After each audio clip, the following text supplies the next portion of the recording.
AM 560. The Answer. He had a big old plane, the Lolita Express. I can't wait. I mean, not that it's a scandal anymore. The then sitting president at nearly 60 years old had been molesting an intern who was barely 21, and nobody gave a rip. That's the moment, I think, that the country lost its standard of what a scandal was. And as he defiled that girl, he was touted as what? As a president?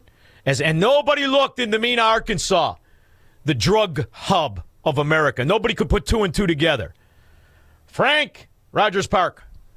Hey, Shaun. So I was doing some research on Larry Summers. He appears to be the architect of the financial crisis that when the repeal of the Glass-Steagall Act kind of led up to. Is this kind of true, or? Yes, he was crucial in the argument of Glass-Steagall. That being said, keep in mind the act had been ignored, had been circumvented. They ran scams through offshore accounts like Penny Pritzker's. That's how it really works. So there was a certain circumventing of what that rule really meant and the different ways in which they segregated. But that being said, you have to take into account everything he did now is something he may have been doing, acting as an agent for Jeffrey Epstein. That repeal benefited Jeffrey Epstein and Jeffrey Epstein's friends. What do you think, Leon Black, one of the largest hedge fund managers on Wall Street, paid Jeffrey Epstein $240 million because he helped him with his taxes? Is that what you think, Frank? Or maybe, Frank, he paid him $240 million to make sure that they repealed the Glass-Steagall Act. And now you know that Epstein and this sick fish-faced bastard Larry Summers were doing more than just talking markets, right? They're banging underage kids. They're banging underage kids, and they're getting away with it for years. We don't know how long it is. Right. It could be since the 70s. Who the hell knows? Does this give rise to BlackRock, Vanguard, and State Street, would you say? Look at what happened after the repeal of Glass-Steagall and the growth of all those companies. And then look at how, when it all craps out, what do? We bail it out. And the linchpin to the Bush family and the Obamas and the Clintons, who's the linchpin? Larry Summers. There you go. Right? You see how things happen when you keep pulling on strings? Isn't that exciting, Frank? What you and I just did. The FBI, the CIA, the SEC, they did nothing. Guts on Gould. Go get a beef sandwich, guys. Get your hair done. It's just risk management. Well, it's either that or you understand how to operate a schematic of a mafia and make it look like a government. And to think, Jeffrey Epstein, the pedophile pimp, would be the one that brings it all down because we're just getting started. Did they get to the Pritzkers yet? Thank you very much, Frank. Peter Barrington.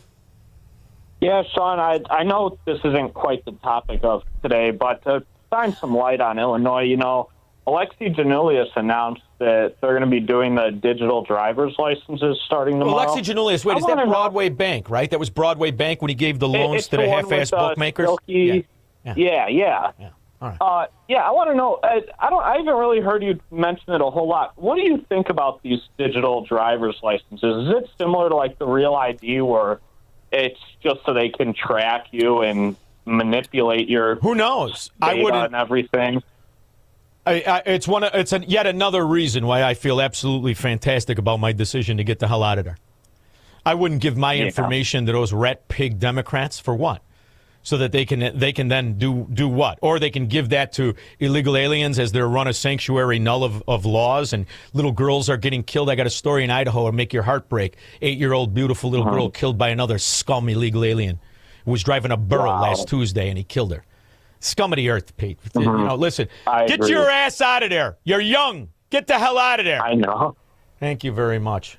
Verlon, Michigan. I smell the remnants of Nikki Haley. I think Marjorie Taylor Greene is positioning herself to run for president. She's playing identity politics. She's going on all these women liberal talk shows talking about women versus powerful women. She's opposed Donald Trump at every point as far as blowing up drug traffickers. She's sticking up for SNAP benefits. She's talking against his tariffs. She's talking about Medicaid for all of the people in her state using liberal language. What do you think? What's going on with Marjorie Taylor Greene, man? Well, here, listen to this. I will praise Nancy Pelosi. She had an incredible career for her party. I served under her speakership in my first term of Congress, and I'm very impressed at her ability to get things done.